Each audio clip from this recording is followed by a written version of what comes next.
গত কয়েকদিন আগে আমি নাম ধরে বলি, এটা গীবত হবে না। মুসলমানদের আবেগের জায়গা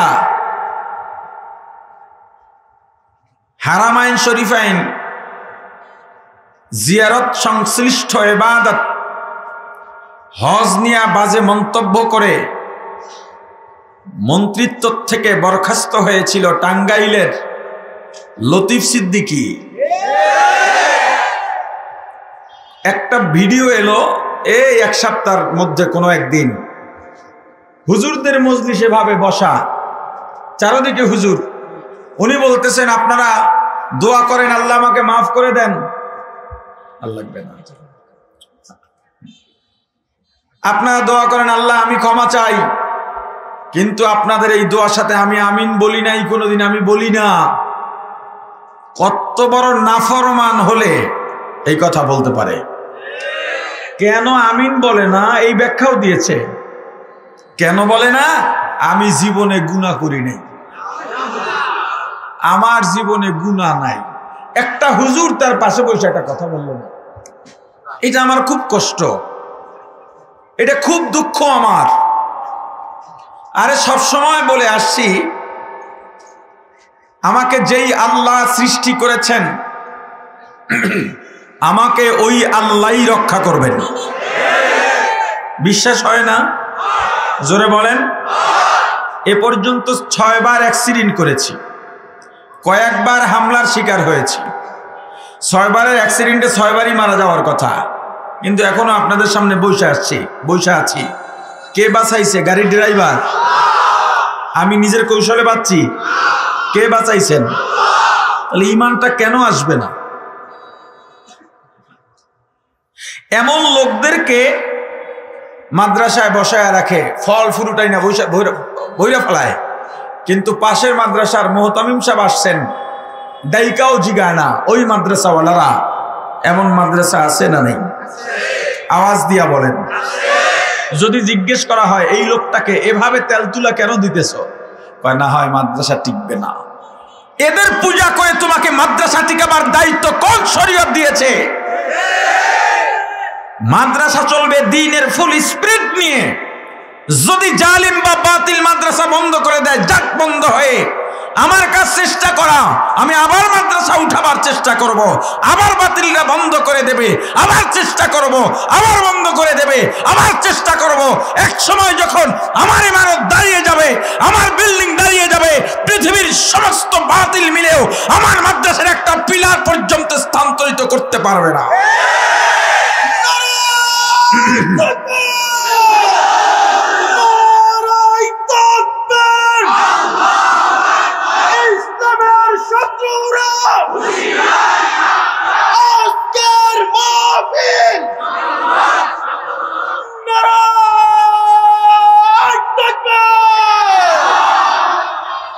যে কথা বলতেছিলাম, মাহফিলকে কালেকশনের মাধ্যম না বানানো, এটা দাওয়াতের মঞ্চ, দাওয়াত হবে।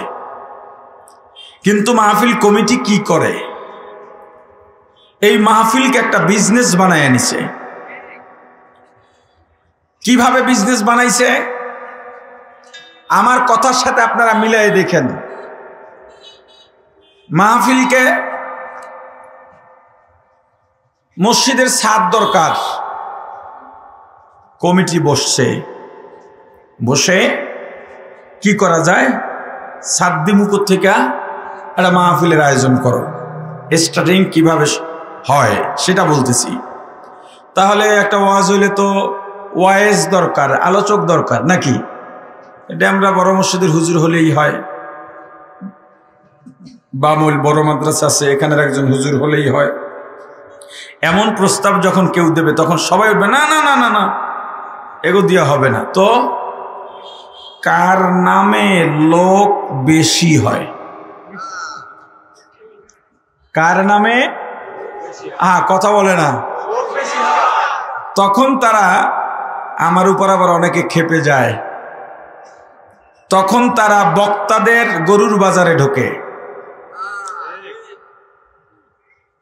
মানে ইউটিউবে ঢোকে, ওখানে গিয়া দেখে কার ভিউ বেশি, কার ওয়াজ বেশি মানুষ শুনছে, ওয়েসটা কেমন, আলোচক ব্যক্তিটা কেমন, এটা কমিটি দেখে না। এরপরে কয় দেরাত মানুষ দুই হাত নাই, এইটা আকর্ষণ বেশি হবে। এরপর কয় 6 বছরের অলৌকিক বক্তা, এটাই মানুষ খারাপ হবে না। এরপরে মহিলা থেকে পুরুষ হইছে, কথা কয় না, হ্যাঁ? এরপর গিয়া বলে এরে যে কোনো মাধ্যমে আনতে হবে। পাশের একজনে কয় এরে আনতে পারলে খরচ সব আমি একা দিব। এরপর হুজুরের কাছে গিয়ে একটা বান্ডিল ফালায়। হুজুরদের দোষ দেন, হুজুররা টাকা নেয়, টাকার বান্ডিল আমনের সামনে ফালাইলেও আমনে কাইতুই যাবেন গায়ে। হুজুরের সামনে গিয়া বান্ডিল ফালাইয়া কয় হুজুর টাকার কোনো সমস্যা নাই। হুজুর দাওয়াত নেয়, আপনি দাওয়াত দিলেন। এরপর পোস্টারে হুজুরের নাম দেয় বড় আকারে। কার স্বার্থে? হুজুরের স্বার্থে না কমিটির স্বার্থে? কারণ বড় নাম দেখলে লোক তাড়াতাড়ি দেখবে, মাহফিলে আসবে। এরপরে দোকানে যায় কালেকশন করতে। আপনি দিছেন 10 টাকা, কয় টাকা? হ্যান্ডবিলটা দেখাইয়াই বলে দেখছো কারে আনতেছি, 10 টাকায় হয়। তখন ওই বক্তার নাম দেখা দোকানদার দেয় 100 টাকা। বেশি দিল কত? কথা বলে না, বেশি দিল কত? আগে দিছিল কত? 90 যে বেশি দিল কারে দেখা? নাকি মাহফিল দেখা? নাকি মাহফিল কমিটি দেখা? তখন এই কমিটি ঘুরে আর বলে এরে আনলে কি এই টাকায় হয়? তখন ওই এলাকার মানুষ বলা বলি শুরু করে অমুক হুজুর অনেক টাকা নেয়। হুজুররা যে টাকা নেয় কোন জায়গায় দিয়ে বাইরে হইছে বুঝছেন? যে অমুক হুজুর অনেক টাকা নেয়। হুজুরদের টাকার বদনামের পিছনের অবদানও মাহফিল কমিটির। এরপরে এই আলোচক যদি মাহফিলের আগের দিন বলে আমি আসতে পারবো না, আমি অসুস্থ। মানুষ অসুস্থ থাকতে পারে কি পারে না? একটু সাউন্ডের জন্য তাই না, আমার গলা ভাঙ্গা, সাউন্ডের জন্য একটু টাই না, ওই ব্যবস্থাটা করেন, আর কিছু লাগবে না। যদি বলে আসতে পারবো না, আমি অসুস্থ, বা আমার সন্তান অসুস্থ, বিবি অসুস্থ, মা অসুস্থ, কমিটি কোনোভাবেই মানবে না। তখন তারা বলে হুজুর আপনি যদি না আসেন আসমান ভেঙে পড়বে এখনই। জমিন কাঁপাকাঁপি শুরু হয়েছে, মক্কার জায়গায় মক্কা থাকবে না, মদিনাও শেষ। একটু মোবালাগা দিয়া বললাম আর কি। তারা মূলত বলে কি, তারা বলে হুজুর যদি না আসেন এলাকার থেকে পালান লাগবে, হুজুর যদি না আসেন মাদ্রাসায় তালা দেবে, হুজুর মুখ দেখাইতে পারবো না, এলাকা ছেড়ে পালান লাগবে। কেন বলে? কেন? মাহফিলের আয়োজন যদি দ্বীনি আয়োজন হয়ে থাকে, আমি আসতে পারবো না, আমার জায়গায় আর একজন দ্বীনি আলোচনা করে দিবেন, হয়ে গেল। আপনিও যদি দ্বীনি আলোচনা শুনতে আসেন, একজন আসতে পারে নাই, আর একজন আলোচনা করবে, হয়ে গেল। ওই হুজুর কেন লাগবে? কমিটি এত কঠিন কেন করে? ওই যে আপনারে দেখাইয়া 10 টাকার জায়গায় 90 টাকা আনছে, আপনি যদি ওই বক্তাকে না দেখেন কমিটির গলা চিপে ধরবেন, এই বেটা দিছিলাম 10 টাকা, হুজুর দেখাই আনছো 90 টাকা, হুজুর কই? পুঁজি নিয়ে ঝামেলা হয়। আমি আপনাকে বয়ান করে জান্নাতে পৌঁছাইয়া দিতে আসি নাই, স্পষ্ট করে বলি। আপনাকে মুসলমান বানাইয়া দিতে আসি নাই, আপনাকে মুমিন বানাইয়া দিতে আসি নাই। আমি আসছি আপনার ঘুমন্ত অন্তরকে জাগাইয়া দিতে, আপনার ঘুমন্ত অন্তরের ঘরের দরজায় নক করতে, যে আমি আসলে কোথায় ছিলাম, কি করা দরকার, একটু উপলব্ধি আপনার মাথায় ঢুকাইতে আসছি। জান্নাতে পৌঁছে দিতেও পারবো না, পৌঁছে দেওয়ার জন্য আসিও না।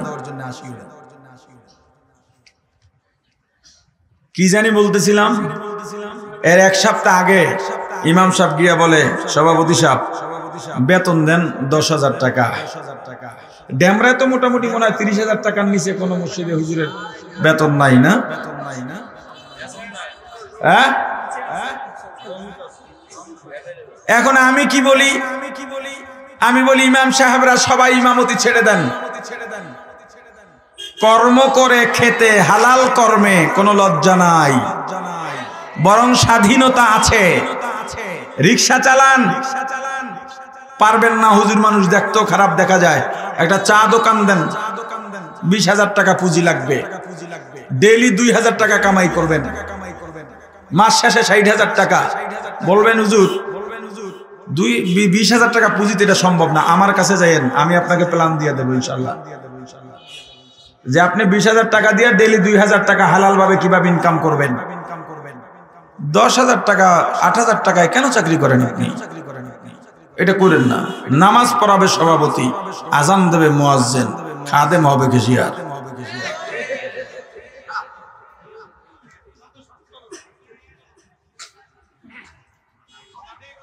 এখন আগের সপ্তাহে ইমাম সাহেব গিয়া বলছে আমার বেতনটা বাড়ান দরকার, ছেলের স্কুলের খরচ, মাদ্রাসার খরচ, এখানে বেতন ফি বাইরে গেছে, দ্রব্যমূল্য ঊর্ধ্বগতি, সবকিছুরই খরচ বেশি। আমি তো আপনার মসজিদে কালেকশন কইরা কইরা ছাদ বানায়া দিলাম, আমি তো কালেকশন কইরা কইরা টাইলস লাগাইয়া দিলাম, আমি তো কালেকশন কইরা কইরা রুমটা সুন্দর করলাম, আপনাদের রুমটা কত সুন্দর করছেন, অথচ আহেন সপ্তাহে একদিন, আর আমি থাকি 24 ঘন্টা, আমার রুমটায় তেলাপোকায় ভরা, আমার রুমটায় মশায় ভরা, আমার রুমটা ইন্দুরে, এইটা আমার কাপড় কেটে লায়, আছে না নাই? সভাপতি কয় বেতন হুজুরকে এত লাগে না, হুজুর তো বরকত আছে, বেতন কম কিন্তু বরকত আছে, অপেক্ষা করেন। ইমাম সাহেব মৌকা পাইয়া গেছে, সভাপতি কইছে দোয়া করতে বলার লইয়া, ভালো চাকরি। নামাজের পরে সবাইরে বসতে বলছে, ইমাম সাহেব দোয়া করতেছে, আল্লাহ সভাপতি সাহেবের ছেলে এমএ পাস করে বাইরেছে, ভালো একটা চাকরি চাই, আমি কি বলবো, আল্লাহ আমি দোয়া করি আমার মতো একটা ভালো ইমামতি দিয়ে দেন। সভাপতির হাত উঠে নিয়েছিল, হাত নেমে গেছে, পুরা রাগে ফায়ার। মেয়ে আপনার এই দোয়া করতে বলছি, কেন আপনি না বললেন আমার চাকরিটায় বরকত আছে? প্রিয় ভাই আমার, একটা আলোচনার থেকে অনেক দূর ঘুরে এলাম। মুসলমানের পরিভাষা, ইসলামিক পরিভাষা, আল্লাহর কুদরত দেখলে, মনে আছে না, আল্লাহর কুদরত দেখলে কি বলবো? আরো জোরে সুবহানাল্লাহ। ফায়দা কি? জান্নাতে ফলের বাগান, একটা গাছের আয়তন বাংলাদেশ কাবা। কিন্তু মুসলমানের সন্তানরা কি বলে? ওয়াও, কি বলে? এটা আর বলা যাবে? আরো একটা বলে ওএমজি। কি কয়? কথা বলে না। ওএমজির ফুল মিনিং কি? ও মাই গড। ও মাই গড বলা শিরিক। কি মানে? ও আমার আল্লাহ, আল্লাহকে গড বলতেছে, আল্লাহকে, কথা কয় না, আল্লাহকে গড বলা জায়েজ নেই। যেখানে আল্লাহ নিজেই তার নাম দিয়া দিছেন, বিশেষ করে আমাদের সামনে সহজে গুণবাচক 99টা নাম থাকতেও সেই নাম তোমার পছন্দ হয় না কেন? এরপরে আপনি বলবেন তাহলে হুজুর আমরা আল্লাহ তো বলি আল্লাহর দেওয়া, কিন্তু ইংরেজিতে আল্লাহর নামে তো গড হয়। এখন আমি আপনাকে বলি, একজনের নাম আব্দুর রহমান, ইংরেজিতে কি হবে তার নাম? কথা কয় না। আমার নাম হাবিবুর রহমান, ইংরেজিতে কি হবে? তাহলে আল্লাহর নাম আল্লাহ, ইংরেজিতে কি হবে? আরো জোরে বলেন। অতএব আল্লাহর নাম আল্লাহ যা দিচ্ছেন ওটাই বলতে হবে। মুসলমান যদি বলে ও মাই গড, ঈমান থাকে? জোরে। প্রশ্ন আর একটা আছে, সুয়ালে মুকদ্দার, তাহলে খোদাও তো আল্লাহ বলেন নাই, তো হুজুররা তো খোদাও বলে। আসলে খোদা আল্লাহর নাম হিসেবে হুজুররা বলেন না, খোদা নাম না। খোদা কি না? আরে বলেন না রে ভাই, খোদা কি না?